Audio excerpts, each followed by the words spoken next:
So, hello everyone. We are back again in session 2 of Entrepreneurship, the Journey, as Yeah. part of our 6-week intensive for entrepreneurship and foundation.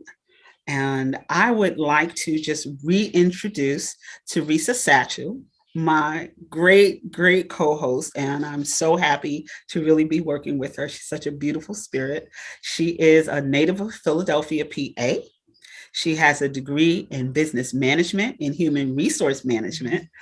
She has over 10 years experience in training and development, um, creation, assessment, processes, procedures, project flows, strategic planning. We just talked about that Yeah. for business. And she is the visionary founder of a phenomenal organization called Kingdom Legacy Partnerships. She is one of the key players in making sure that all of her entrepreneurs are trained and equipped to rise to full profitability within their business. That in itself is totally phenomenal. She has a dual role as the visionary strategic partner, um, because she solidifies the vision clarity, hmm strategic planning, organization, and implementation of systems for your business, Yeah. as well as blueprints. All of this that helps to propel the business forward. And, you know, you couldn't ask for a better person to help you navigate being an entrepreneur, helping to see the big picture to ensure that your foundation is so set that your business is hmm successful, resulting in just magnificent growth and longevity. So Yeah. that is Theresa Satchell. Yes. Thank you for that awesome introduction. Yes. And I'm looking forward to reading yours because I'm going to read yours now. But I love reading your bio because we complement each other. And so after you hear more about Miss Rashida, you'll see how we complement each other and how we're just perfect to do this awesome boot camp for you, how we both share the same passion. So Miss Rashida, uh, she founded Empowering Greatness Inc. in 2012, and it was for the effort of assisting minority high school students and young adults with preparatory instruction for higher education application process and introduction to the world of business. So that's awesome, getting our young generation into the world of business. It has since grown to include meeting the growing demand for education, mentorship, and guidance around entrepreneurship, business development, organization, and mindset cultivation. What we did last week, our first session, mindset cultivation. Yes, it was the lack of knowledge around options and resources within her community towards post high school and college direction that fueled her passion. Empowering Greatness has since expanded as Rashida continues to fulfill her vision and her mission to educate, mentor, and assist with business development, organizational, and operational efficiency for building minority entrepreneurs and existing businesses within their local communities and on a global scale. Yes. She earned a BS in organizational management from Mercy College, and she's an active commissioned New York State and New Jersey State notary public. Is a certified entrepreneurship and business coach and a member of several prominent business associations.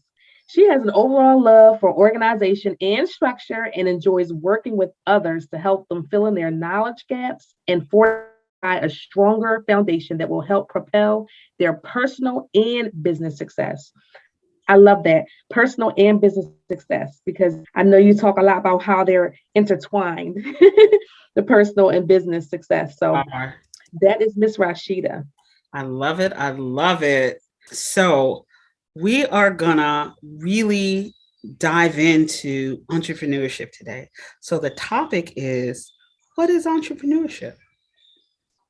So, I'm Yes. gonna share my screen, and it is 7:01, and we're gonna get started.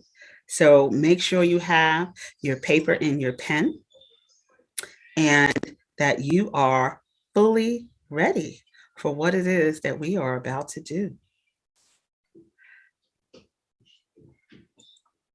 So excited. So we have just my little introduction page, but entrepreneurship, what is it? And are you actually really ready for it? A lot of people say, yeah, I'm going to be an entrepreneur. We're going to make this happen. And they're not ready. They are so not ready. But the goal of this is to make sure that we empower you with the things that you need to be ready. So we're going to dive into a lot of things. So, what do most people think? You know, think about that question. What is entrepreneurship and are you ready for it? And while we're going through this presentation today, I want you to really hone in on those two questions as we're going through the slides. So most people think, you start an LLC or an S Corp and you get an EIN. Easy enough. I could go online. You can go on your state and or county website. You can apply. It's easy as pie. Check a business name, make sure nobody has it, get an EIN number, and you are an entrepreneur. You are a business. How easy is that? Then most people think, oh, if I start an LLC, I can get a tax break for being a business owner. I can, write off, my pencils on my taxes so that I could pay less taxes because I'm a business owner. You will be surprised at the amount of things that I hear. People who think they're entrepreneurs and think they want to start a business think about entrepreneurship. It's all about tax breaks, something that they can get a break on. How, what can they write off?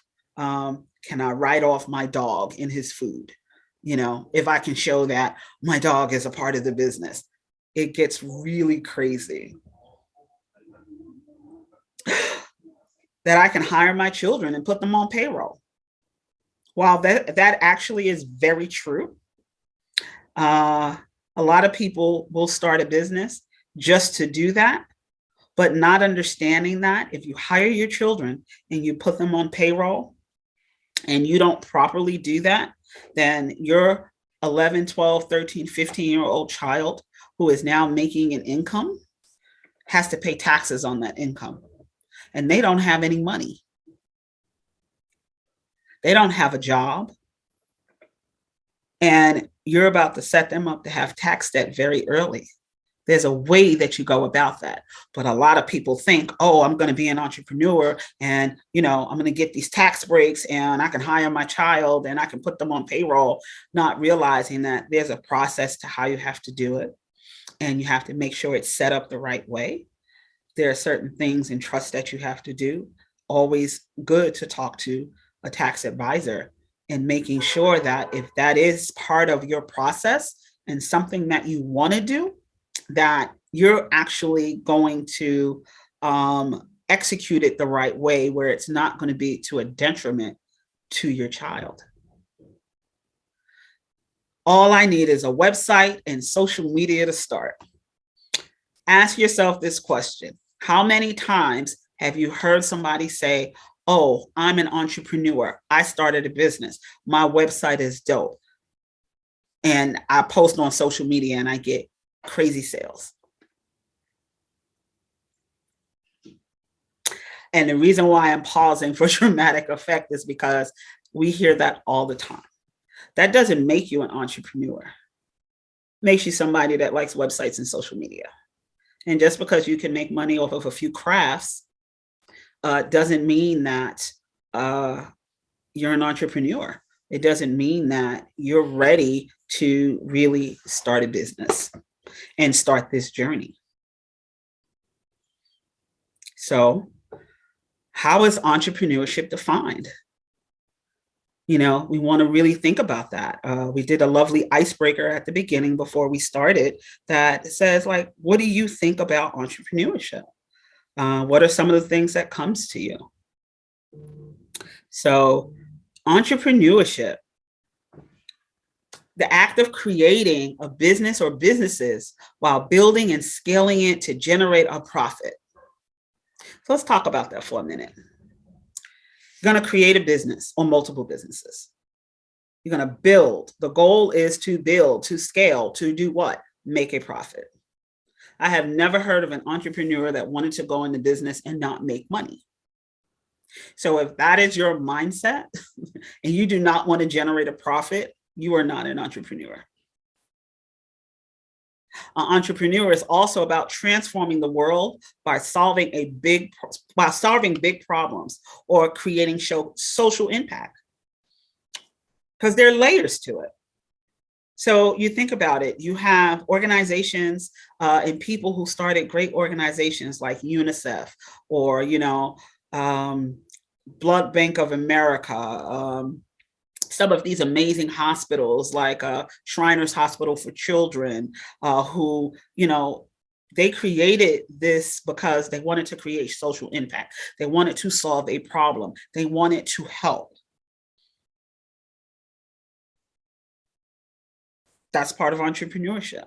So when you're thinking about the business that you want to start, think about that. Another definition is someone who starts a side hustle that can eventually create a full-time sustainable business with or without employees. And yes, I said a side hustle because not all businesses that you want to start as an entrepreneur are going to be these massive corporations that are going to scale, 10x and generate huge profits in 2 to 5 years. Not all entrepreneurs are involved in social impact and solving a problem. Some really have a gift or a skill and they realize that they can make money off of it and they start, and eventually it develops because they have a passion for it and it grows into something that is sustainable full time and that they can now really generate some serious money from. So I really wanted to take the time to kind of break down those definitions, but we're going to go a little bit further into entrepreneurship, even outside of the definitions. So I wanted you guys to look at this, and think about some famous entrepreneurs: Jeff Bezos, Bill Gates, Mark Zuckerberg, Jack Ma, Larry Ellison, Elon Musk, Larry Page, Warren Buffett, Bernard Arnault, and Carlos Slim Helú. These are all Googleable, noticeable, very well-known, famous entrepreneurs throughout the world. How easy was it for them to get there, to get where they are? Do you know the story behind each of them? We're not going to go over the story of each of them, but I'm kind of pausing here because a lot of times we see these people who have all of this prowess, but we don't know how they got there. We just think they had the bomb idea and it just sparked, and everybody thinks they just have this amazing thing that they can do and they're going to do it and they're going to achieve this level of success. Here goes a few more famous entrepreneurs: Oprah Winfrey, Damon John, Jay-Z, Chris Gardner, Suzanne Shank, Robert and Sheila Johnson, Janice Bryan Howard, Diddy, Michael Jordan, Madam C.J. Walker. Do you know their stories? How did they get to where they are now? What was their road? What was their journey? What was entrepreneurship for them? And while you see a contrast between this side and this slide, there is a reason for that. And I will show you as we come up into future slides why I did this. Mind you, they are all within their own right powerful people on both slides. They are doing the damn things in business and entrepreneurship. They are all examples and role models for so many people. But when you see those prior two images, what do you think about success? What really goes into your mind when you see all those people, the Amazons and Apples and Microsofts of the world, the BETs and music moguls and sports moguls and business moguls of the world? What do you think about that level of success? I want you to pause and think about that for just a few seconds, and I want you to write that down. And the reason why I want you to write that down is because as we go through, I want you to begin to see where your mind is about these things. Remember, our first thing was about mindset. And my goal is to make sure that your mindset is ready for what it is that you're about to embark on. So think about that. I'll give you 6 more seconds.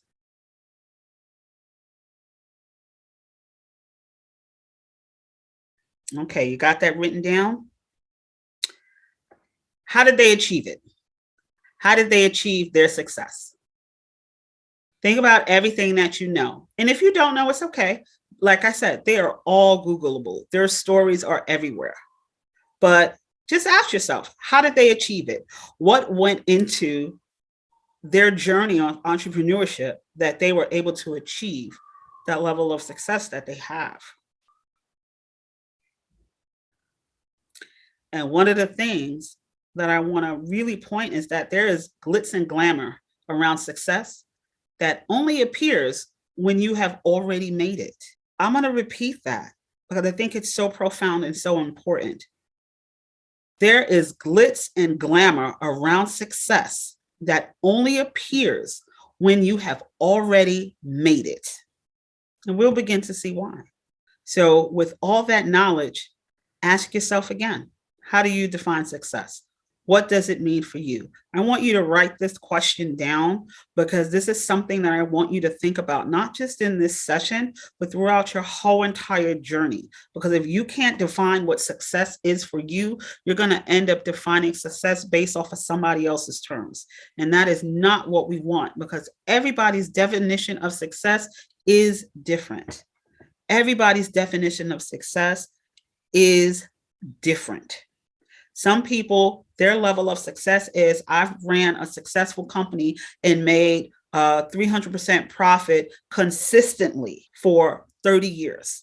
Not everybody wants to have $1 million corporation. Some people just want the freedom to be able to leave something for their children or their grandchildren or their community. What is your level of success? You have to be able to define that for yourself on this journey. And I have to repeat it just one more time. You have to define success in your terms. That is very key, or else you will get lost down this extremely dark hole of trying to be somebody else instead of being yourself. And that takes us to the iceberg illusion. And most people see this and they know about the iceberg illusion. You know, what you see on the surface is only a fraction of what it really is. How does an iceberg form? It actually forms from the bottom up. It starts off as frozen water underneath and it builds up to the top. So why am I bringing up the iceberg illusion for entrepreneurship? What could that possibly mean? So let me tell you. There's a theory that the success is on the top. That's what you see. That's what people see. They see entrepreneurship. They see that success. You know, they say success is an iceberg. It's big. It's in your face. It is there. We've made it. But what they don't see is the persistence, the failure, the sacrifice, the disappointment, the discipline, the hard work, and the dedication. A lot of people don't see that along this journey. So they get duped into thinking that it is easy to attain the success because it is the only thing that they see. Most entrepreneurs will never tell you the struggles that they had to go through in order to get to that success point. The failures that they had to go through, the disappointment, how hard they had to work, the discipline, the passion. You just see that glitz and that glamour. You see that part. But then there's a reality. And the reality is that some people have privilege. And some people have to go through this very long journey. I'm going to say that again. Some people on the journey of entrepreneurship have privilege, and some have to really put in a lot of work. So what do I mean by privilege? See, I put a little green dollar bill on that side. A lot of entrepreneurs in the world today have money. They have access. They have people that they have grew up around that are entrepreneurs. They have people who are willing to invest in them over and over and over. And then you have this small section on the side who do not, who have to really go through with no hand holding, no financial backing, figuring it out as they go, putting in hours that are surreal just to be able to reach the success quotient at the same time and or at least at the same level as those with privilege. And the reason why I bring this up is because some people see success and they think it is easy to get. But if you don't have good resources in your network and you don't have a good network, then likely you are going to be on this journey alone or with very minimal help. And you are going to have persistence. You're going to have to know how to deal with failure. You are going to have to sacrifice. You're going to have to understand and know that disappointment is on the field. You have to have a level of discipline and hard work and dedication, enthusiasm and passion toward what it is that you are trying to do so that you can offset the privilege that you don't have. And I'm not saying people with privilege will not go through these things, but they will go through it at exponentially less than you because they are already built into a system that has this in place. And the reason why I am really wanting to drive this point home is because depending on where you are, who you are, your level of access, your background, this all does take shape on your journey to entrepreneurship. It doesn't stop it, and it shouldn't stop it at all. But it does push you in a different angle, in a different way. And these are the things, because unless you just really born from money, the majority of people that I know, and this is not specific to race or gender, because it falls on both sides, but the most people I know don't fall on the side of privilege. They're not trust fund babies. They don't have millions of dollars waiting for them to start a business and fail and start a business again and fail and start a business again and fail. Most of the people who we know, think about who you have in your network. They're not of that. That doesn't mean that we're not going to get to that level, because we sure are, but we have to make sure that we're ready in a way that somebody with privilege does not. So I want you to think about it. Where do you fit on the reality spectrum of the Iceberg Illusion? Do you have privilege, easy access to capital, an abundance of opportunity? Or does your journey begin with what I like to call the entrepreneurial roller coaster? That is the highs, the lows, the ups, the downs, the ins, the outs, the lonely times, the everything that goes with it, the I'm so tired, I can't do this anymore, I think I'm going to give up, the doubt, pushing yourself to limits unknown, sacrifices, and then get up and still do it because you want it so bad. That is the entrepreneurial roller coaster. So you really have to begin to assess where you are so that you know what you need to fortify yourself with in order to be able to travel this journey. You look at that lovely roller coaster. It starts, you're going to go up, up, up, up, up. You're going to get to the top. You're going to be like, oh, we made it to the top. And then you're going to real fast go down. And then you're going to plateau and go straight. Then you're going to hit a couple of loop-de-loops. Then it might spin you back around and do this again until you finally coast in. And that coast in is so nice because when you coast in, that's your success. But you have to go on that ride first before you hit the end. So I really want you to think about that. The real deal about the entrepreneurship journey. I said it before, I'll say it again. Most people only see the end goal. They see the glorious, the monumental win, the glitz and the glam, They see, I made it, I'm on TV, I've got, 2 billion likes on social media, I'm selling out, I'm doing all these things.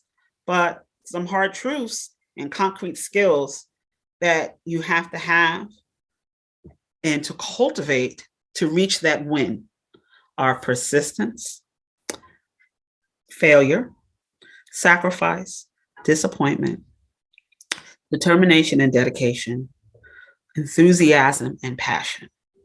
And we're going to talk about these a little bit because this is the journey. This right here is the journey. Persistence, never give up. She's pulling a boulder up steps with a rope in high heels and a mini skirt. But she is persistent. She is not going to give up. What is persistence? Continue positive maintenance of motivation, active engagement, no matter what is happening. Counter forces or enticing alternatives. What does this statement mean? Take a minute and read that.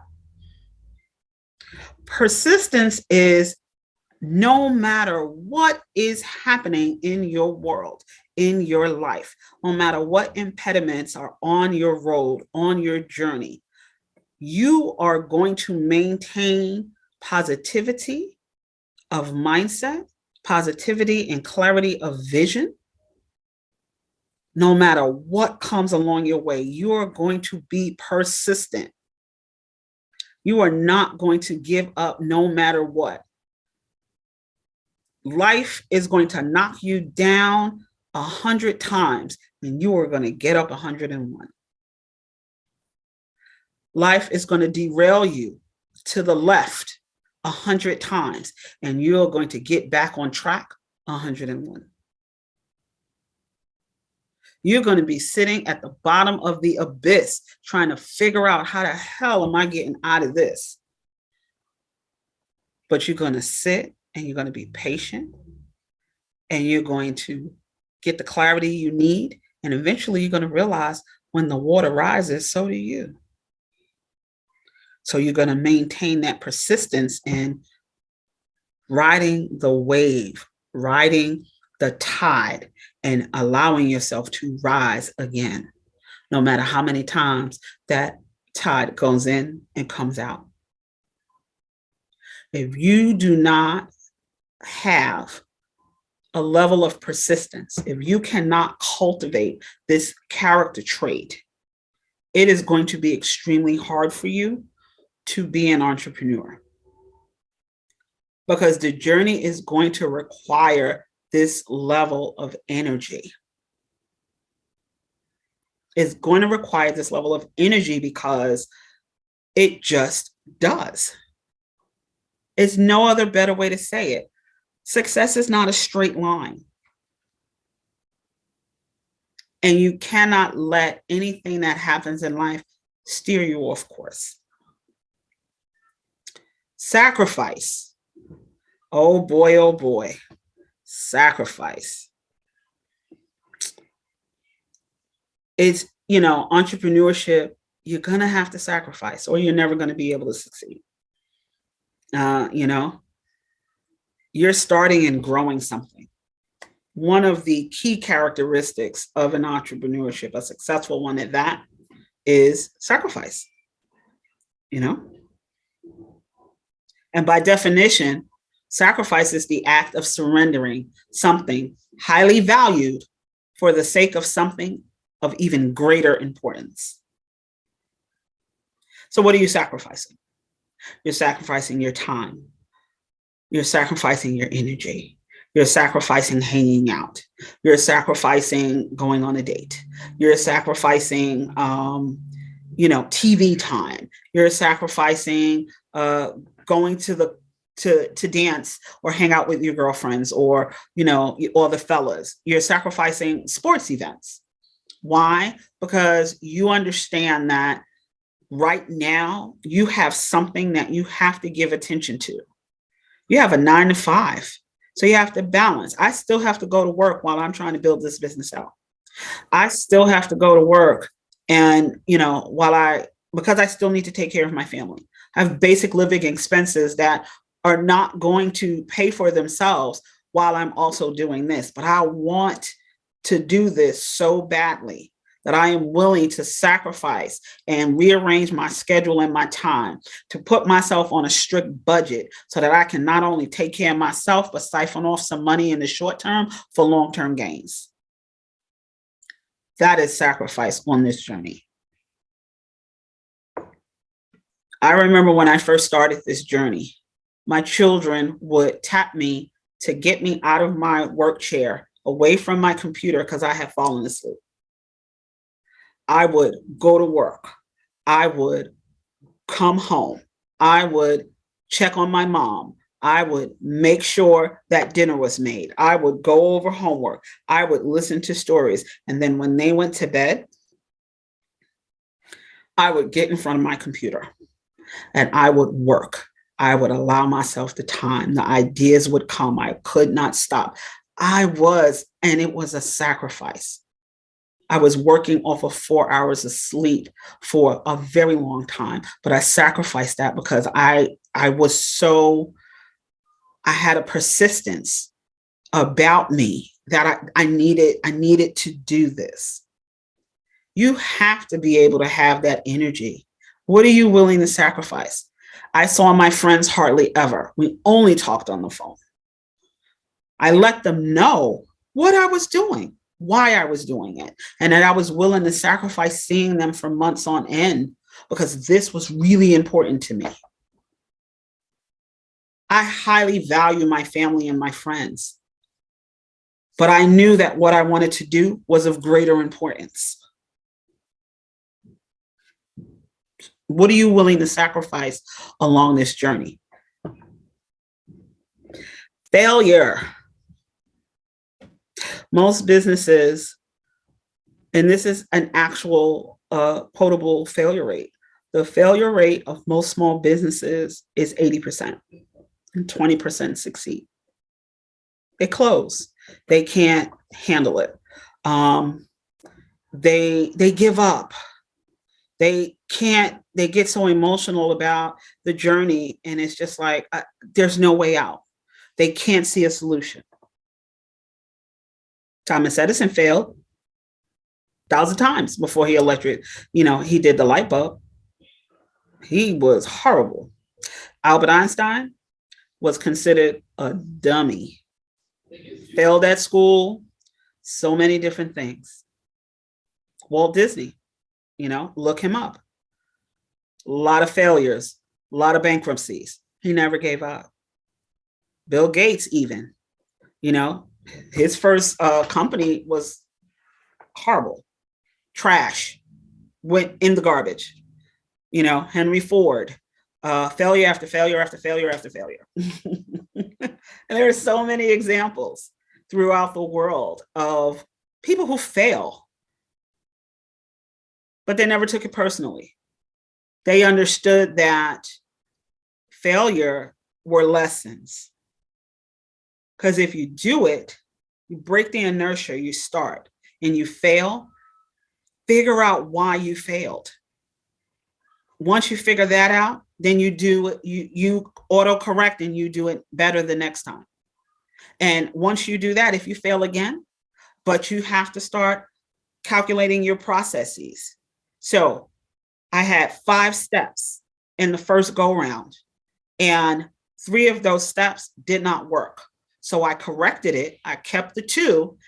And the second go round, I had the 2 that worked and 3 new ones, revamped based off of what I learned from the failure the first time. And this time, even though I failed, 4 out of 5 worked. So I got to get that last one. And you just keep doing that, and you keep doing that, because there's a lesson in every failure that you're going to experience along your journey. I'm sure Theresa has failed a couple of times along her journey, trying to figure out, should she go left or should she go right? Should she charge you this? Should she do that? Should she continue with this service or should she not? I'm not even making any money off of this service. Why am I even offering this? You have to cut this from out of your budget. These are the different things that you have to do. And I got to tell you, it is amazing. Oh my God, it's so amazing when you are able to really learn from that. The best thing that you could ever do, you got to understand that failure is healthy. There are lessons within each failure. And I get excited by failures. Failures excite me because it gives me opportunity to challenge myself to do more, to fix the problem, to make sure that it is doing what it's supposed to do next go round. Disappointment. My little box squared head men crying. Why? Because disappointment is inevitable. And the reason why it's something that you have to strengthen yourself to understand is because it's going to happen. Remember the roller coaster. Nothing is going to go your way all the time. It is not a straight line. It is not up. It is not down. It is not left. It is not right. You may have all your ducks in a row, get to the end, and bam, something comes up that totally disappoints you because it did not go right. And you're trying to figure out why. I didn't close that one sale. I really wanted that sale. That sale would have just set me over the top. You ever think that maybe if you're selling a product or a service, that the reason why you didn't get it is because that wasn't the one that was for you? The universe has a great way of putting blockages in our path to make sure that 1, we are committed to staying the course, and 2, that we don't chase things that we don't need to chase. You didn't make enough money. Your budget didn't increase. You're not gaining enough revenue. I'm disappointed, but you still made money. You still broke even. You got to understand that these disappointments are going to happen, but they don't have to stop you from getting to where you want to go. It's a skill to have understanding about your financial future, about your business future, about your product future. What does that look like? It is not always going to be a bed of roses. So as disappointment comes, the reason why this is so important for entrepreneurs is because as the disappointment comes, you have to know how to handle it. You have to have an understanding that it's really not disappointment. It is another great opportunity to strengthen yourself, to get a little tough and say, you know what? Next time. Persistence, perseverance, sacrifice. What am I going to do? These are all things that will strengthen you. And they're very necessary along the journey, because if you can't get through these things, why are you even doing it? Think about the totality of your life. How many times have you been disappointed in your life? And did that disappointment totally knock you so far out of the box that you just could not function? Or did you utilize that disappointment, learned your lesson from it, and moved forward with it? Understanding that, you know what, just because that happened doesn't mean it's going to happen again. Let me get back on track. Really think about that. Tangible things within your life. It could be anything. And then I want you to put that into the entrepreneurship journey, because it's the same thing that's going to happen. And how did you handle that? How did you handle the disappointment? How did you go about really getting through that? And again, that comes with your mindset. It comes with how clear you are on your vision and understanding that these are just things that are a part of the journey. Discipline.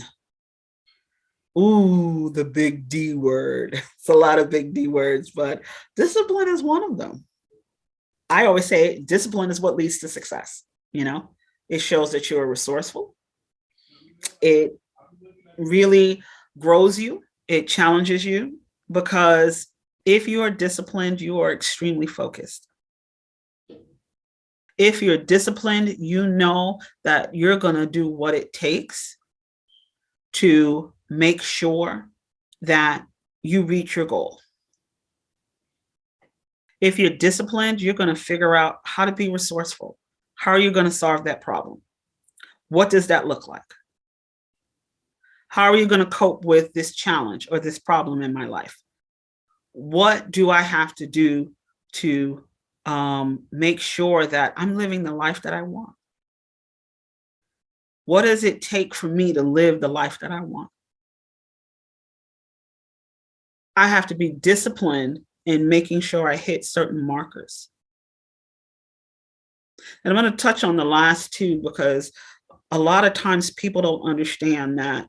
Disciplined people understand that to thrive in life or business, they must first and foremost be healthy. But for this reason, they do not just focus on being disciplined in their career environment. They commit to eating healthy. They dedicate themselves to being active, an exercise routine, and to make sure they get enough sleep. And the reason why I say that is because if you do not have the health necessary to pull off whatever project that you are trying to pull off, whatever your business is, it's not going to work.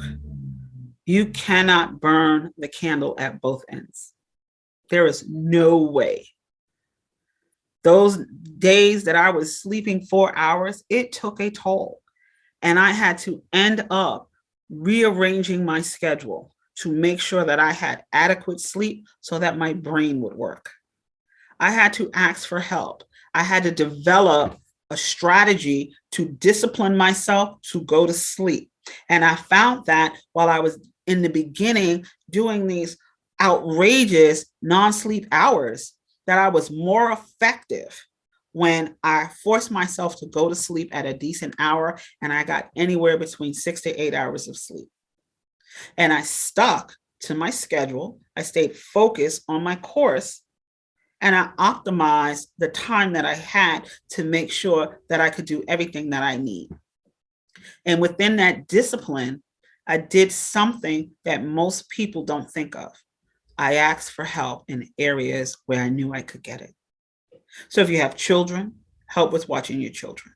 If you're taking care of a loved one or a sick person, see if you can have someone come in and help you on certain days a week. Something so simple. I learned about laundry drop-off, something so simple. Laundry drop-off and pickup freed up at least 3 to 4 hours a week for me. So within that 3 to 4 hours that the laundry attendant was doing my laundry to the time I had to go pick it up, I made sure I disciplined myself to get things done within that 4-hour time. So you have to start utilizing, and again, Be resourceful to solve your problem in one way or another. That is discipline, because you know you have to get this done, but you also have to get this done. What does that look like? And the reason why this is on the list on the journey is because a lot of times we're not disciplined. We don't think about what we need to do and how we need to do it. We don't focus on how to balance the challenges that are going to come. We don't balance our emotions and our frustration. We, don't come out of our comfort zones enough to say, hey, I really need to focus on my health so that I have the energy to be able to do what I want to do. To exercise every day requires a level of discipline, even if it's just for 5 to 15 minutes a day.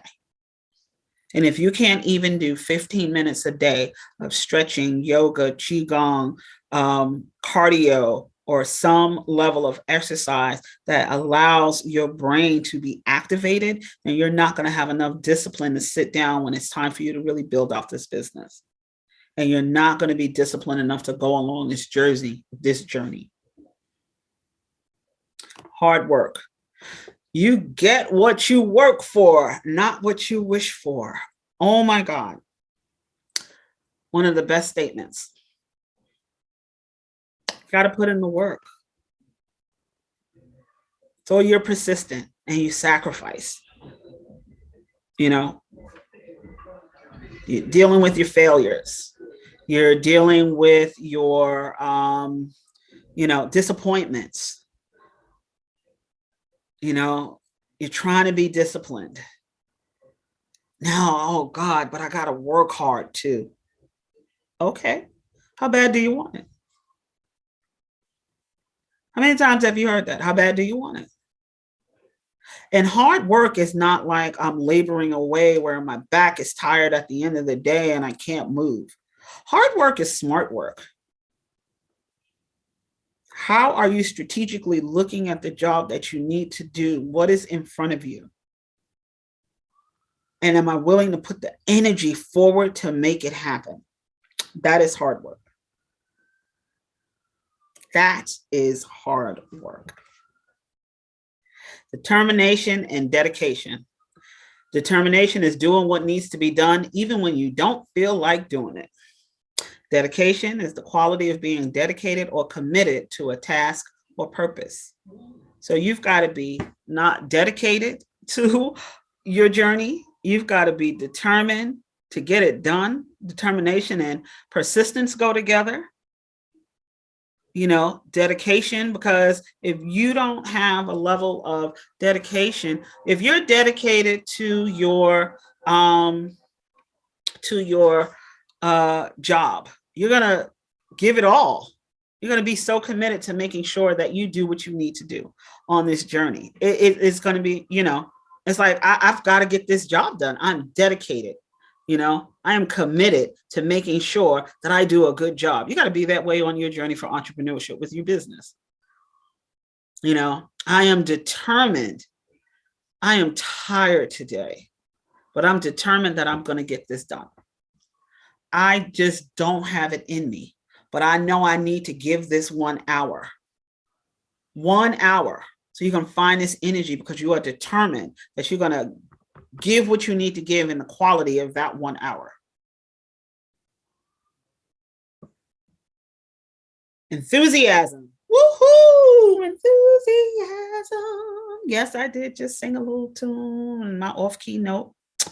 You have to be enthusiastic about what it is that you are doing. These are all emotions that manifest into actual physiological energies that are going to help to move you on the journey. If you have no enthusiasm for your business, for your product, you're not going to be able to sustain. You've got to have a keen interest in what it is that you're doing. You've got to be ready to be involved. You have to, it is more than show and prove. It doesn't matter about If I made $1 million today or $1 million tomorrow, it's going to take me 5 years. I know that this is going to happen. And I am so excited that I can just do this. I am so motivated. You know, that is enthusiasm. I can see it so clearly. My vision is so clear and I am so excited, and I am just going to manifest this and hold on to this energy, because that is what's going to help me drive myself through. It builds your confidence. You get excited. When you're enthusiastic about something, your whole body feels different. No matter what anybody says, no matter if they can't see the light at the end of the tunnel. You see it. It excites you. It moves you. It gets the juices flowing. You get to smiling. It just takes, it's an energy that takes over your whole being. You know, it totally changes the way you think. Everything goes from neutral or negative to positive. You ever just seen somebody, you're like, oh my God, they're so enthusiastic, and their enthusiasm makes you enthusiastic. And then you start believing in what they believe in, and you didn't even know what the hell they was doing. But their energy is just so catchy, it's so vibrant. That's how you have to be about your project, about your journey, about your service or your product that you're going to be selling.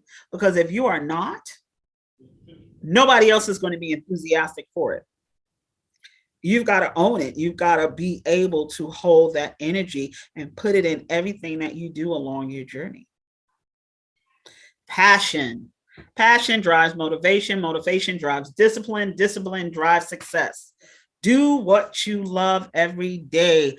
I don't know how many times I tell my clients, if you do not have a passion for what it is that you are doing, don't do it.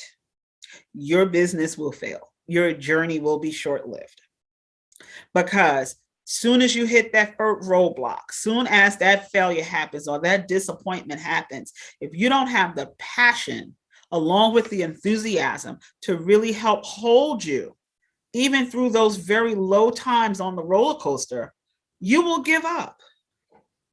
It will totally go nowhere fast. You won't even get out the gate. These are all motivating energies, motion, they move you. These are all emotions, motions that move you. They move you to stay disciplined. They move you to stay determined. They move you to be dedicated. They drive your enthusiasm. This passion for what it is that you do has to motivate you. It really, really does. And there are so many books, research papers, like they study it. If you don't have these energies, if you can't manifest these energies, and I believe that anybody can manifest anything within themselves, they just have to put in the work. They have to be committed to putting in the work for themselves. And you can engender these things within yourself. You can build into them. You can grow into them. But if you have to have a true passion for what it is that you're doing, because if you don't have a true passion for what it is that you're doing, why are you doing it? If I did not have a passion for helping people, for educating people, for holding their hand, for making sure they're structured and organized, for making sure they're educated, to making sure that they know, why am I doing this? I get so excited. I have so much enthusiasm. I don't care if there were 100 people on this webinar or one. I'm going to give you the best of what I got, and I'm going to fill your cup with as much energy and information that I have, because I am so passionate about the fact that I want you to succeed. I want you to be foundationally ready. That is passion. That is my enthusiasm. You have to make sure you have that for what, I don't care what it is. I don't care if it's for blinging bottles. You have to love the fact that you just created this amazing product. And you get excited, and you have a passion for seeing people get excited for seeing your stuff. And it makes you want to create more. I don't care if it's making shoelace tips Somebody got excited about the fact that they shoelaces stopped unraveling. And that's why them shoelace tips, whoever that guy was, $1 million idea. And he got excited, started making them in all colors and everything. Why? Because it fit a need. It solved a problem. It excited and enthused somebody else. There was a market for it. But they had a passion for what they were doing. And that passion was able to transfer and manifest into their product and service. Passion, what is this thing? Strong drive to change an idea, a method of profitable venture. You know, it goes with profitability. If you're passionate about what it is that you do, you're going to make money. Because if you're passionate and you're enthusiastic, all of these things help to drive. You know, you're going to dedicate more time and energy. You're going to work, you know, more than your competitors. You're going to really learn and do things on a level that is going to always keep you at the top of your game, because you just want to be the best at what you do, because you know that you can do it better than somebody else. And you want to know that you can do it better than you did yesterday, because sometimes people's only competition is themselves. They're not even thinking about the fact that there are about 80 other people in this market. They are trying to figure out how they can surpass what they did the last time. And they have this passionate urge and drive to learn that and to do that. And we're just going to go about how it all ties together.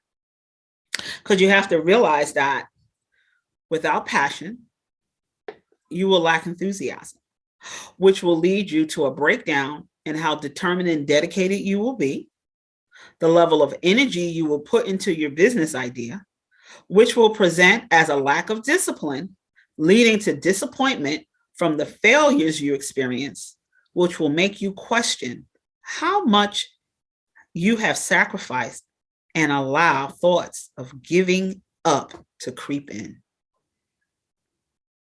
If you don't have passion, you will lack enthusiasm. You will not be determined or dedicated. You won't have the energy to put into your business idea, which will translate into no discipline. And then when things go wrong, you're going to be disappointed because of the experience that you're going through. And then you're going to start saying, why did I even do this in the first place? I done sacrificed so much, and for what? You cannot just have one of these qualities, one of these characteristics on the journey. You have to be all of them, because they all feed you. And while I started at one point and ended with passion and enthusiasm, it really is the passion and enthusiasm that feeds all of it. It feeds your determination and your dedication. It feeds your energy and your ability to be disciplined. It helps you get through your disappointments and your failures. And it allows you to understand and be at peace with the sacrifice that you have to make in order to get your journey going and to really start moving it. Because it does not happen overnight. Sometimes there are outliers where it does happen overnight. I kid you not. But they're outliers. It does not happen to everybody. And if you just happen to be one of those outliers where you think it, as soon as you put it on paper and it manifests in 2.2 seconds and the money starts rolling in and everything starts happening and you learning as you go and the resources start coming and the opportunities open up, then I am so grateful to God that you are able to do that. To me, that just means that you are destined for that. It is your time. But even if you are not that outlier and it does not happen for you like that, it doesn't mean that your success is not going to come. It just means that the journey that we are speaking about today is the journey that you have to go on, and you need to be prepared for it. Either way, because even if you are that outlier and it manifests, a lot of these things are still going to happen to you. It's just that it happens so fast, so you won't experience it before.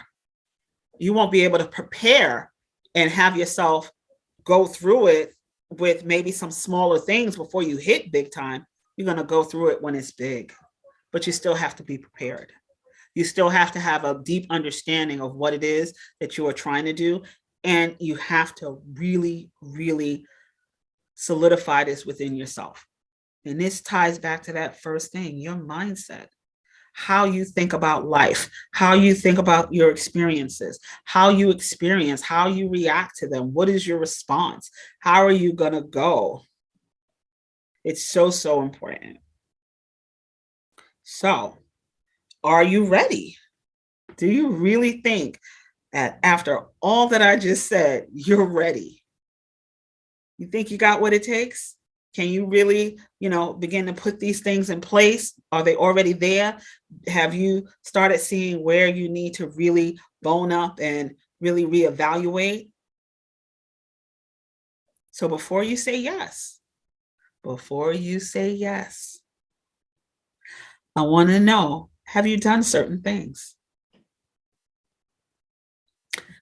Have you assessed the advantages of entrepreneurship for you? Entrepreneurs are their own bosses. That means that discipline that I'm talking about, you're responsible to yourself. You have to answer to you because you are your boss. That's an advantage. It's a beautiful advantage. You can choose the business that interests you. Remember, your passion. Why are you doing what you're doing? You can be as creative as you need to be, and you can earn and make lots of money. So have you really thought about that along your journey? Which one of these resonate with you? 1, 2, 3, or all? Because these are some major advantages of entrepreneurship. Yes, you choose your business that interests you, that's going to generate that passion. You're going to be creative with it. Oh my God, you have so many ideas. You're going to be writing them down. They're going to be all over the place. It's going to be flooding your mind when you sleep, when you wake up, when you're riding the train, when you're driving. Is the creative juices are just going to get to popping. And you can make lots of money if you got the right product and or service for your market. But have you also assessed the disadvantages of entrepreneurship? Because entrepreneurship is risky. It's hit or miss. For the millions and millions and billions of people that we have in the world, even though it's enough to go around, the majority of your market may not even like what you're doing. So that's a risk that you have to take. While you can make a lot of money, it's irregular until it becomes regular. And even when it's regular, it is irregular. When you are working, you are getting 9 to 5, 40 hours a week, 35 to 40 hours a week, once a week, every 2 weeks, you know that paycheck is coming in. As an entrepreneur, you get paid when either your service or your product has been sold. Depending on what kind of industry or business that you're going in, you may be dealing with people who invoice and pay their invoices within 30 days. Net 30, net 45, net 60. You get the invoice, and within 30 to 45 days, we will send you a check. You get some businesses that are cash up front. But how many clients do you consistently have that you're making sure that you get money consistently? So the income is very irregular. And there are cycles in business. You have to understand, remember what I said, the roller coaster, the entrepreneurial roller coaster. So when you're in those down cycles, there's no money coming in. So you got to know how to budget when you get those big windfalls to take care of you, even in the down windfalls. And I don't care what anybody tells you. Oh, we make our own hours. I could work when I want to. It is your product. It is your business. It is your service. you are going to work all the time. I get up, I exercise. I get my son ready for school. He goes to school. I go to work. I come home. While I am at work on my lunch break, I am working on my business. When I come home on the train, I am working on my business. When I get home and I am cooking dinner, my mind is working on my business. I spend time with my children, I shut it off. When I'm finished spending time with them, I have exactly 3 hours to focus on my business before I have to go to bed. And then when I'm sleeping, I always wake up in the middle of the night and I keep a pen and a pad next to my bed on my nightstand, because there are times when my thoughts are so vivid on things that I need to do, things I need to accomplish, different something I could change for the better, and I have to get up and I have to write it down. And then there's the weekends. So on the weekends when I have absolutely nothing to do, I'm not going to visit friends. I'm not spending time with, the kids because they're off hanging with friends or doing whatever they're doing. I'm sitting in my room and I am working on my business. I'm not watching TV. I'm not doing any. It is long hours until you get to where you want to be. You're going to have to put in the work. And that's part of the sacrifice. That's part of the hard work. These are the things that you have to assess. Are you ready for that? Are you really ready for that? Have you identified your business opportunities and set your goals? You don't know how many times people say, I'm ready to be an entrepreneur, and they have not strategized. They have done no research on the different businesses that they want to start or how to start the business that they think that they want to start.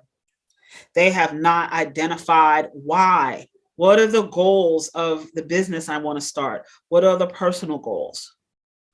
They haven't taken it out of their head, written it down, and outlined. How am I going to manifest this? How am I going to make this a reality? What am I going to do? How am I going to bring these things out? So if you haven't done that, ask yourself, are you ready to start this journey? Because this is the beginning starts of the journey. Have you investigated and compared different opportunities? We talked about market. Is there a market? Will people buy your product or service? Have you investigated that? What does that look like? How much money will it take? Do I have enough money to do this? Will I need money to do this? Will I be able to borrow what I need? What does that look like? Have you investigated that? How many hours a week are required? And are you willing to commit that much time? Because sometimes people go, after I've researched it, I realized I don't have the capacity and I'm really not as passionate as I thought I was about this. And they begin to reevaluate why they do what they do. What are the risks? Rate of failure. People don't take the time to actually look at that, to say, hey, how many businesses are there within my world that are similar to me? What are the risks to be able to step into this market, into this arena? How many of those businesses are successful and how many fail? You can go to most local business libraries can help you get research and statistics on all of these things to help really narrow down and your research and hone and focus in on these things so that you can begin to apply that to what it is that you're doing. Do you have the right background? Do others who own this kind of business have more experience? What does that look like? If I say I wanted to open up a bakery because I love sweets, but I don't know how to cook, I don't have the right background. I've never baked a thing in my life that wasn't in a box. Why am I going to open up a a restaurant or a bakery called Box Cakes? Who the heck is going to buy that? Do I have the right background? You know, that's like saying I want to open up a law firm and I don't have a law degree.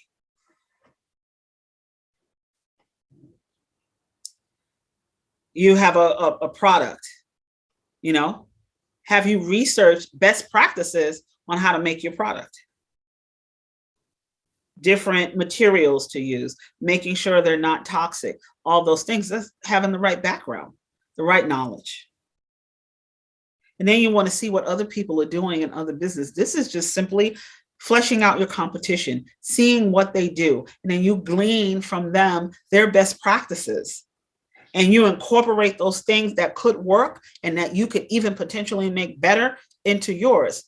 But if you haven't investigated, compared, looked at those opportunities, looked at the information, are you really ready? And how much money could I make? Have you forecasted? Have you thought about it? Have you researched what other people in the industry are making, what they're doing, how much money they're making, how they started out? It's about research. It's not just, I have this phenomenal idea and I'm just going to do it based off of my idea. Now you have an idea for something and it could be something that somebody has done before, but you figured out a way to do it better. You still have to research to make sure that your better is really better. Or it could be something that is totally new and you have to figure out if this new is going to be something that could truly make money. Because the old that is there and this hyper new thing has more functionality, more capability. Have you done that? So these are really some important things that you have to look at. Have you assessed your financial picture? What's your personal savings look like? Everybody says, oh, I want to start a business. I got $2.02. So unless you can start a business that only requires $1.01, you have to make sure that you look at your savings, your budget. You have to make sure that your basic living expenses can be met while you're on this journey, that you have enough that you can siphon off. Because even if you look at your debt financing, can you pay with credit cards? Can family and friends lend you money? Can you take out SBA loans? Guess what? Even with SBA loans, they want to know that you've been in business for a little while and that you've generated some money. Family and friends, if we have them, again, privilege.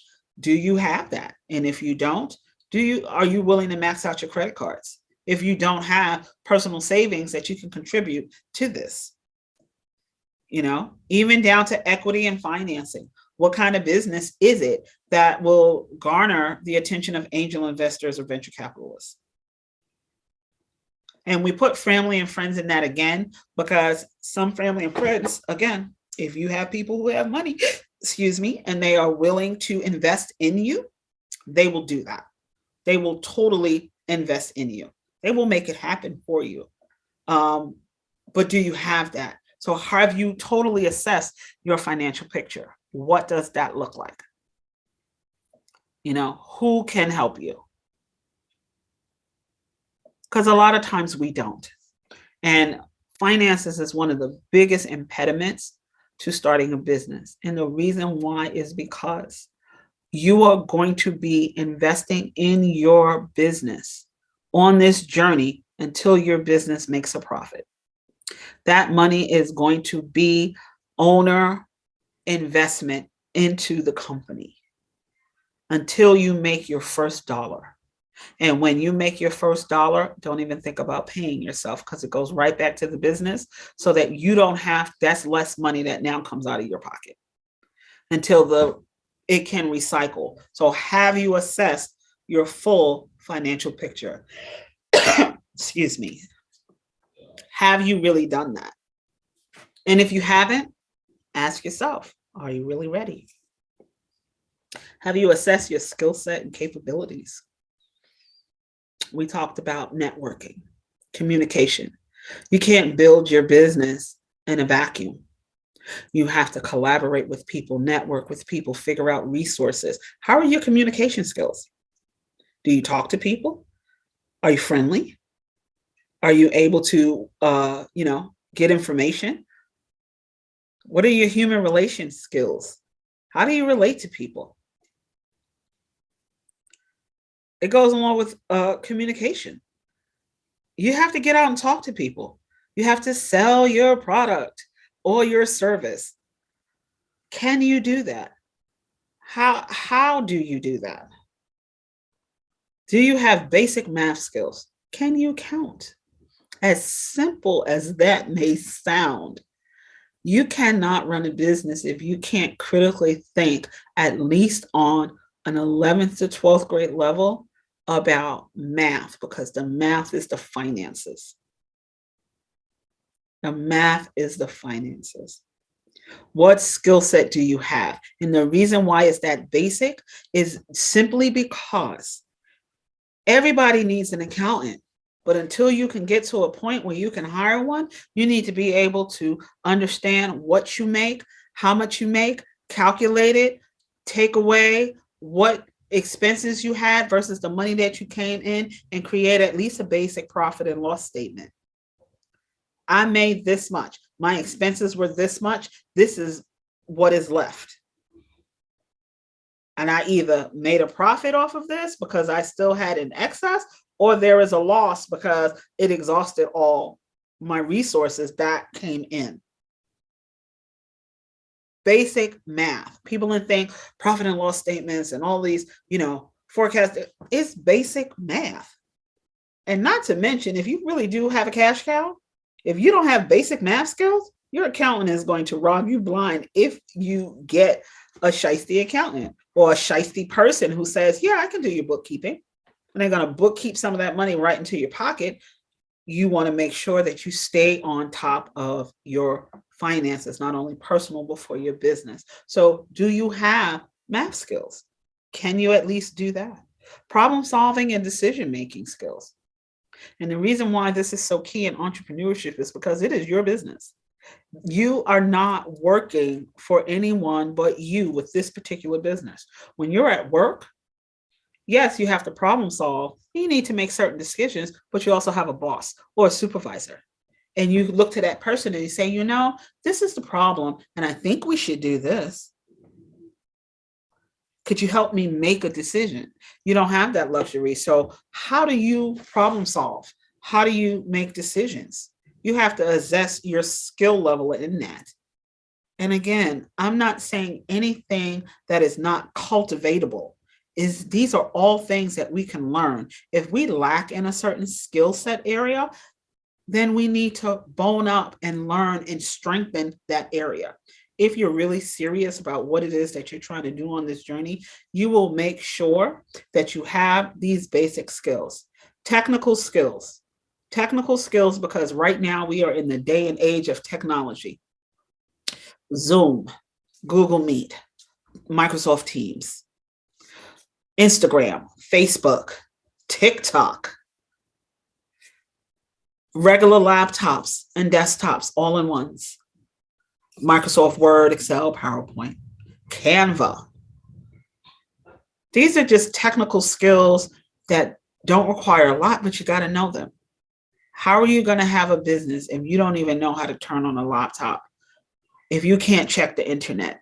If you can't just do some very basic things?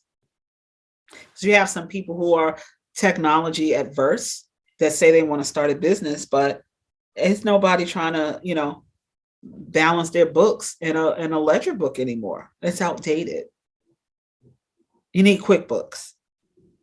And most of these things are extremely easy to learn. So if you have any technical skills, then you'll be able to learn many of these very simple, basic things that you may need along your journey in order to do your business. But you have to assess where you are. Basic business knowledge. Go to udemy.com, Coursera, figure it out. They have classes upon classes that are low cost. but you have to have some basic knowledge of business. You have to know something. You just cannot go into it blind. And if you do go into it blind, or you feel like, you know what, I don't have enough, this is why you take intensives like this. This is why you hire Theresa or me to help you along your journey, because we have not only basic, but intermediate and advanced business knowledge. And we're able to help people along their journey to make sure that they're set up the right way and to teach them. Because a lot of times you're not going to go to business school. A lot of business people don't, I mean, a lot of entrepreneurs don't go to business school, but they took the onus on themselves to learn about business, to make sure they had basic knowledge so that they can thrive at what it is that they were trying to do. So I implore you, don't stop halfway on the climb uphill. The road to success can be daunting and filled with disappointing roadblocks. But I want you to remember that the small steps come together and form giant strides. So keep your eyes on your goal, because there is a beautiful view at the top. Once you assess where you are along this journey and you feel like you've got what it takes, you are not going to give up. This is something you want to do. You have the enthusiasm. If I don't have it, I'm going to cultivate it, because I'm that damn determined that I want it. Then go for it. But go for it armed and ready, with these things in mind and in place, having done the work, having done the research, with the total understanding that this is not a straight road. And this is honestly not the road most traveled. And that you're going to hit obstacles and roadblocks along the way. And there are going to be disappointments and failures, but you have the energy and the impetus to get the work done, so that when that iceberg finally begins to form at the top and your success quotient has peaked from below the water, that all of the work that you have done would have been worth it along the journey. Totally, totally worth it. So if you have any questions at all, put them in the Q&A box or in the chat, whichever one you prefer, and I will answer any questions at the end. So yes, that is entrepreneurship. Yes, I love that. I love that. I have my notes too. Like you said, on the journey of entrepreneurship, you always keep learning. You always use this information to motivate you and to inspire you on the journey and to continue on the journey. Absolutely. I learn from so many other people that keep me motivated, that keep my enthusiasm. I listen and I talk to so many people on the journey. Yeah. And it helps me to hear their story and how they tackle these things. Yeah. So that's why it's so important to have those communication skills as well, because you want to be able to really network and talk to people, those human relation skills, how you relate to people. I'm going to tell you, if you're warm and you're really bursting with a level of enthusiasm and knowledge about the journey, people will talk to you. Yes. People will share with you, and they'll give you 15, 30 minutes of some really valuable nuggets along the way that are just going to make your journey even more robust. So yeah, I'm excited. I'm excited. And I hope that, everybody who's listening is getting an abundance of information from this that is helping them to really assess where they are along the journey, to understand what entrepreneurship is, everything that goes into it. It is not just, I started a business. It is not just, I did this. It's work every step of the way. It is work that is so worth it. Yes. And you've hit your goals along the journey. Wow. There was so much information in there, though. So much information. So I hope everyone really, took notes and everything. I know one of my favorite parts was when you spoke about, just like the motivation and, discipline on the journey. And I realized I had to implement intentionally Mhm. things that will motivate me on the journey, because sometimes you're going to lack motivation. Yes. And sometimes you're going to question, you are going to maybe question or what your decision was, or but you Mhm. have to stay motivated. You have to stay around people who are other entrepreneurs actually, that can give you that synergy Right. of entrepreneurship. You need those things. And so I had to be like just intentional, having things maybe around my office where I'm at, motivational, quotes, and doing things, listening to maybe podcasts, entrepreneurship podcasts, being in entrepreneur peer groups. So those things will help you on the journey, this, to have that motivation, and even have, help you with that discipline sometimes, because you see other entrepreneurs, you're like, wait a minute, they doing, you see how they are, and it kind of rubs Right. off. That's right. So that was like my favorite part, because it's so true. It's so It needed on the journey of entrepreneurship. it is. What it does, it actually helps you stay the course.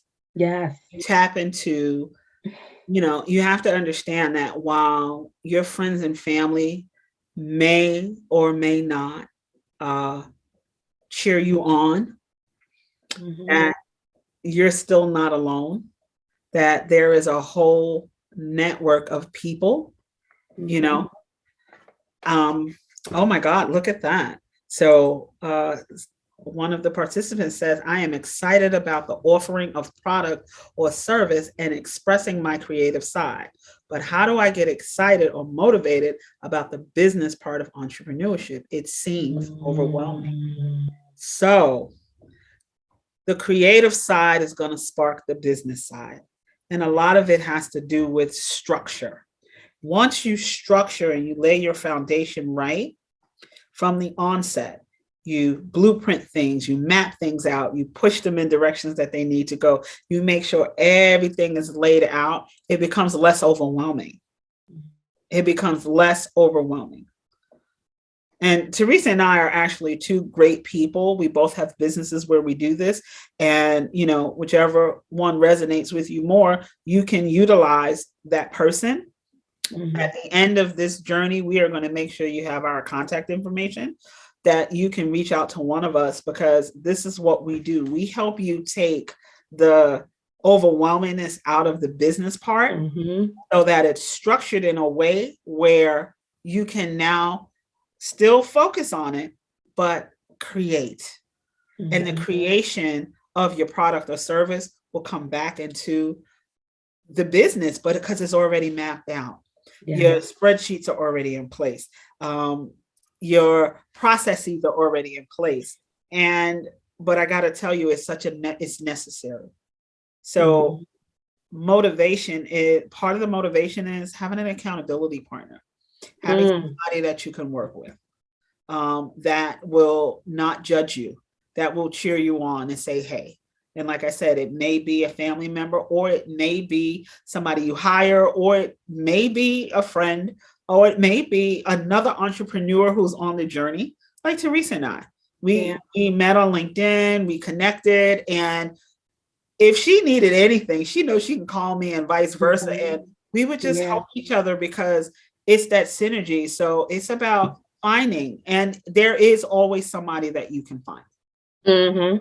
Don't ever think that there is not somebody out here that can help you stay motivated, or at least stay the course on the business side, because it seems overwhelming, but it's not. It's only overwhelming because you haven't done it. But once you start doing it, it's like, oh, I understand this. I Mhm. understand why this needs to be done. Yeah. And I'm going to tell you, if you take the time, 2, 3, 4 months in the beginning of your journey, to really focus on all these things that we talked about, the setup, the things that are going on, then it actually makes the rest of your journey extremely easy. And you could really focus on the creative side that you were talking Mhm. about, and really expressing that and getting that out.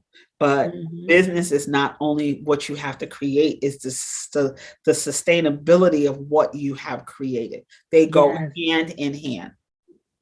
Think about the person who decides they're going to open up a storefront or they're going to open up a beauty bar. Uh, Guess what? They still have to have somebody that runs the payroll for all of their staff. Mhm. They have to somebody do the accounting. They have to make sure they have somebody who cleans up. They have to make sure that, the people who are renting a booth to do nails or to do hair or makeup or paying on time. Those are all business things. Mhm. But because it's generating revenue, because it's what you have a passion for and you love, it makes it fun. Yeah. It makes it fun. So it's marrying the two, if that makes sense. So if you have another question or a comment, put it in the chat and we will make sure we address it. But hopefully that helped to answer your question a little bit or a lot. Mhm. Yeah. And some of that is okay because some people are not they may not be the best at maybe certain things in the business. Right. But again, like you said, that's why you reach out to someone who can help you and guide you in those areas Right. that you may not be as on point in or something. And then as the business evolves and you're making a profit, some things you don't have to do anymore. That's You right. can you can you can get someone else to You do. can hire somebody. That's right. You can either hire Yes. on payroll or independent contractor. There are so many different ways to be able to say, hey, I have no skill set and no enthusiasm for this aspect of it. Yes. Can you help me? And this is how much Yep. I can pay you. Okay, says I think about failure a lot because my 9 to 5 is so demanding. My biggest concern is that I am not passionate enough about starting my own business because of time restraints. Mhm. Ah, that is where you have to really look at what is important to you. And if you have the energy to be able to do both. Mhm. Um, the 9 to 5 is essential because the business is not up and running yet. Right. So again, you have to make sure you maintain your basic living expenses and you can do it. But another part of that is creating boundaries at your job. Your job is 9 to 5. Mhm. If my job is 9 to 5, then I'm working 9 to 5 Mhm. because I know that I have something that I want to do and that I need to do it. Yeah. You need to be very strategic about creating a schedule. I have had a client tell her boss, listen, 2 days a week, because we created a whole schedule for her. And she said, 2 days a week, I am taking a course and I cannot work late. Her job Mhm. said, okay. Mhm. Those 2 days a week, she left work at 5 o'clock and came home and devoted that time into her business. And that was the only time that she could make. But she was so adamant that she was going to do this. And she said the same thing. My job is so busy. They always need something of me. Sometimes I'm working overtime. How am I going to do this? But I really want to do this. And I said, you have to create boundaries. Yeah. You have to create boundaries. And if you don't create them, they will not adhere to them because they just will think that, okay, well, she always does it. But you can wheel that back. You can Mhm. say, hey, every Thursday and Friday, I have I have a class or I Yeah. have something to do that's really important for me. And I can't do overtime on these 2 days. Whatever it I is that love you that. need to say. But creating that Love that. space where you create the space for your business helps to think about the time constraints. Because again, doing your being an entrepreneur and starting the business is not an overnight thing. You do not have to rush the process, but you do have to do the process. And in part of doing the process, you have to be strategic about your time management. Mhm. When I started out, I had the children in school, a husband, taking care of my mom, a full-time job, and then partway after I was doing this for a while, I decided to go back to school Mm-hmm. and get my degree. I created time and measure and balance for everything that I did. And I was very resolute, even with my job, about the fact that on this day, I had to leave because this was very important for my family. I didn't tell them what it was. It was none of their business. But what I did say was that this was something that was extremely important to me. And these will be days that if anything happens, we would have to find somebody else because I have to. This is something that I am doing.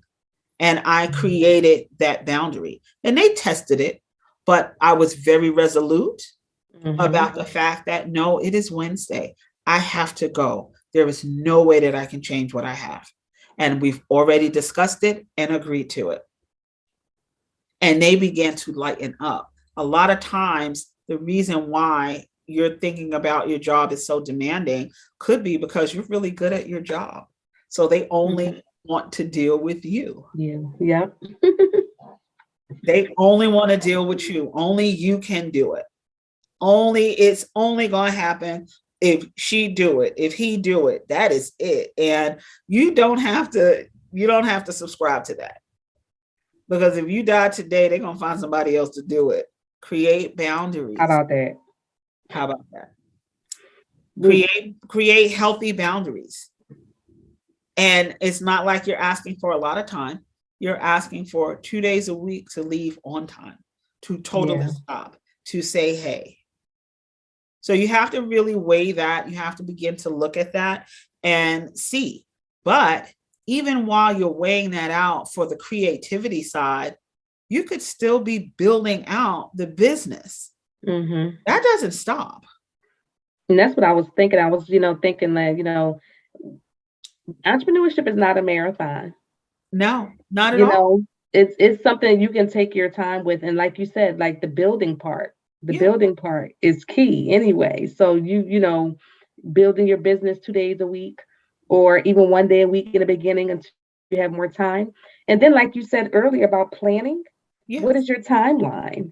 Your timeline might say, okay, in 5 years. So, okay, you have some time to be building and, so what is your timeline? What is your plan? And that will help you know how much time you can dedicate. It could be 2 hours. You can get a lot done in a focused 2 hours. You'd be surprised. Absolutely. If you have 2 hours a week and you focus those 2 hours, you get a lot done. You get a whole lot done. Yeah. Like I said, when I restructured my schedule and I got the sleep that I needed, my brain worked better in a shorter period of time, and I was able to maximize what I needed to do focused. In terms of build out, in terms of product design, in terms of when I was going to do this, even how long it takes, like whatever your creative process is, have you mapped out how long it takes from start to finish? Because once you know that, you can then also structure your timing around that. That's another key thing, that it's really about sticking to the schedule that you create for yourself, regardless of a demanding job. I mean, I've never seen a job that kind of wasn't demanding. Oh my goodness. Yeah. How about even with the boundaries too, like how creating boundaries for your job, that'll help you to create boundaries in entrepreneurship, because you're going to have to create boundaries there as well. Absolutely. So creating boundaries that would just transfer over, that type of discipline, and then over into entrepreneurship as you create boundaries for that as well. Like you said, hey, I'm not going to stay up to 3:00 in the morning doing this. I need to get my rest. That's creating a boundary. Like, I'm not going to go over this certain amount of time. I'm not going to put too much time because I don't have that much time. So let me limit it. Even if you have to, I know I've had times where I had to have a little alarm clock near me to make sure I did exactly a certain amount of time of work and not go over that time. So, that's still creating boundaries and within your entrepreneurship as well. And that's also That's also discipline. It's Mm-hmm. self-discipline. And it's also an understanding within your mindset that you you don't have to rush this process. Yes. I know we want to make money now. I know it's like, I want to do this. I've got the energy now. Then have the energy. Whenever I have downtime, I create. Yeah. Sometimes it's structured, calculated downtime. And sometimes my day just ends up where I don't have anything to do. Everything got canceled. And I just create. I create days where I know for 2 weekends in a row, I am going to do nothing but create. I am going to do nothing but focus on what I have in front of me for my business.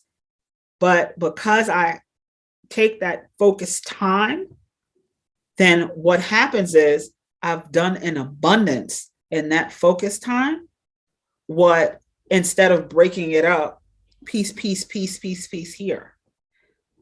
So it's about being creative, not only with your product, but with how you're going to get everything done, how you're going to run your business, how you're going to really look at, strategize movement that you're going to need. These are the things that need to happen. So, that's awesome. That's another good one. And then maximizing that time, like that word maximizing you said earlier, that is so needed. Knowing the time you have, and then how are you going to maximize that time? Right. That's it. I already know what you're going to do in that time. I've had to plan what I'm going to do exactly in that time, like literally write a list out, because if not, you'll waste that time. Right. And every minute of that time can be maximized. And I will say this, when you create a list of to-dos and you start ticking that to-do list off, you feel so good. And you can honestly see how much you were able to accomplish in that focused time. It's amazing. You actually begin to see and feel differently about it being so overwhelming. It's all about how you strategize. It's all about how you strategize. You know, we should have did a session on time management structure. Oh my goodness. Oh, next time. Yes. I got a lot of information on that one. Me too. It really is. Sitting down with your day and then sticking to your calendar. I have a calendar on my wall in my bedroom, a calendar on my wall inside of my office. I walk around with a planner. I also have my cell phone where I just put everything there as well. And I have, if you look at my calendar, it says wake up, exercise, eat breakfast, get ready for the day, work, lunch break, 15 minutes or lunch break 15 to 35 minutes, focus on fine-tuning contract, or plan out on my lunch break a meeting that I have, create agenda or whatever. Get off work, come home. I literally schedule, talk to my children, find out how their day was. I have a client, or I have downtime, or I have this lovely entrepreneurship intensive that we're doing every Wednesday. So from 6:30 till when we finish, my children know I am off limits. Why? Because they understand the structure of my schedule. I put that in place. And even if I was by myself, I would still structure my schedule like that, because it makes me accountable for what it is that I have to do. On the weekend, I schedule no work until 1:00. 1:00 till 4:00, work. 5:00, downtime. It's not all day. So it really is about how you structure your day. And when I'm working on that dedicated time, when it's time to work, I am hyper focused because I know from the time that timer starts at 1 o'clock to the time it's over at 4 o'clock, I have to get this amount of things done or as close to it as possible. Yes. And it really does move you. A lot of times people think that you have to like just be all day, every day. Oh my God. Like, no, I have to eat. I have to sleep. I have to take a shower. I have to go to the facilities.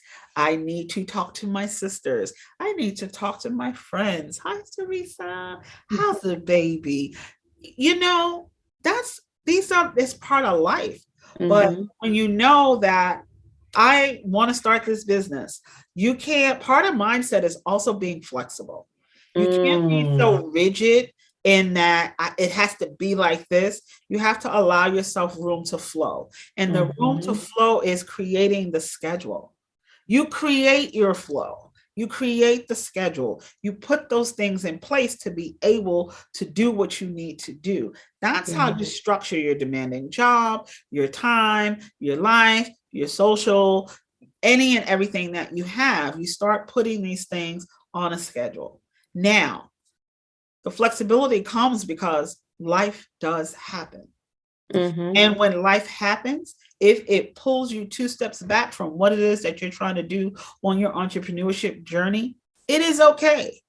Didn't nobody say that this journey was quick, fast, in a hurry? You are not rushing to the finish line. This is not a sprint. We are not Usain Bolt trying to get the gold medal in less than 30 seconds. I know that's right. It is impossible.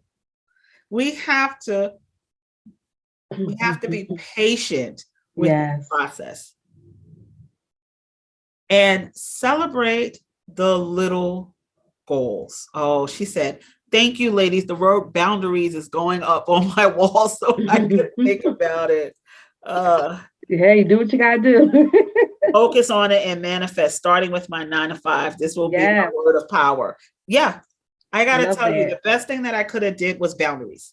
The best thing that I could have started to create was boundaries with everything in my life. Because I realized that I was giving so much away to everything else that I wasn't allowing to myself to be able to receive what I needed to receive. And when you do that, then you can't give your all to your project, to your business, to what it is, to your journey. No matter what your journey is, you cannot give it. You have to be able to give what you give to everybody else in this world back to you and your passions and what it is that you want and those desires. So yes, boundaries is a big word. Put it on your wall. I have boundaries on my world, on my vision board. Create healthy boundaries. You know, tell people no. Yeah. I'm sorry. Yeah. Because if you don't, some area will be lacking. Yeah. Or some area will not be, your best is not given. Exactly. So you have to be able to really take that away from it too. So that's another really good thing.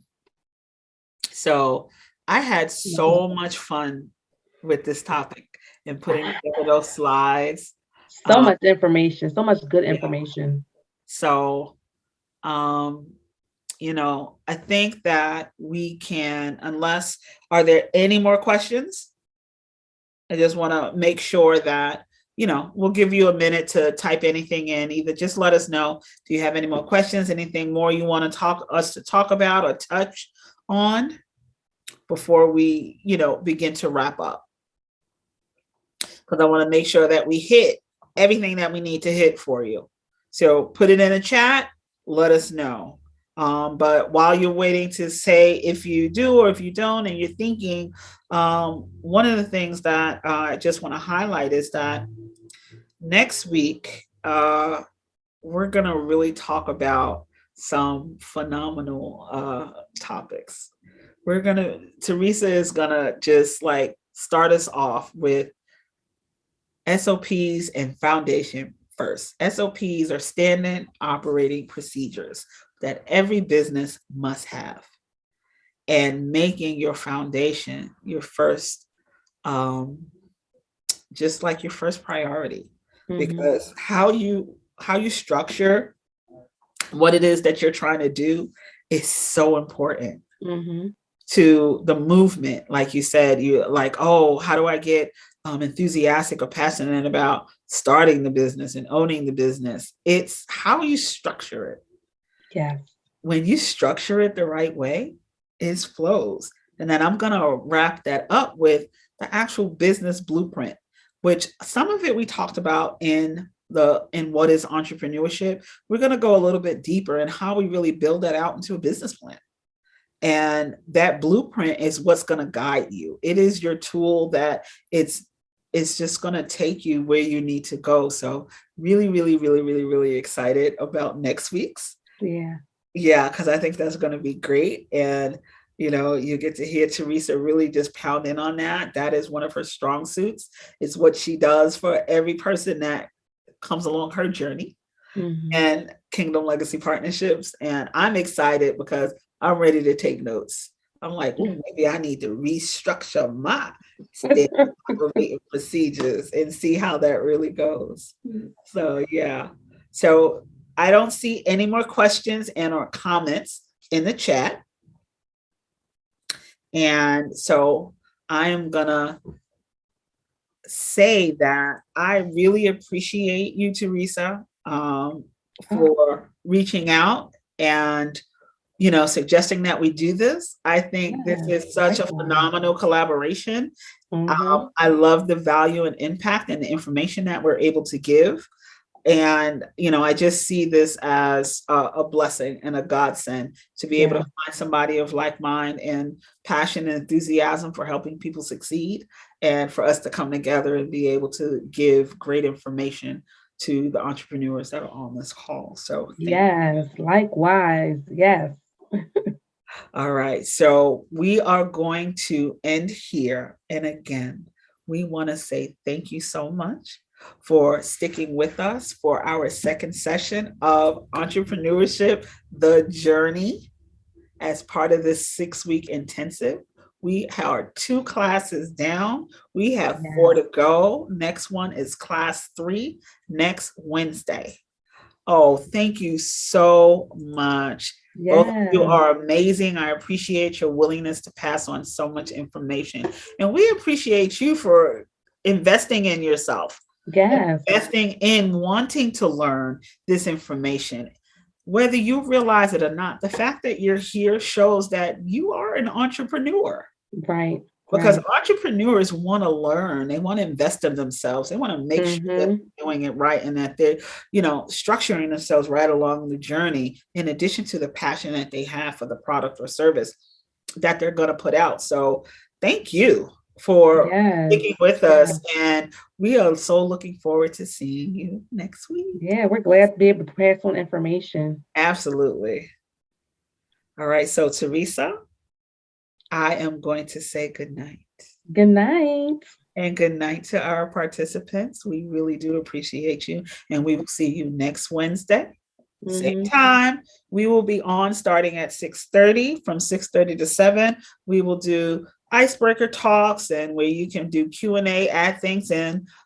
If you choose, but promptly at 7, we are going to get started. And although we say it's till 9:30, if we end early, we give you your time back, because we know time is valuable. Yes. Indeed. But we appreciate you being here and being prepared to stick out the 3 hours with us just in case. But we will see you next week on the 16th. Have a good night. Good night. All right.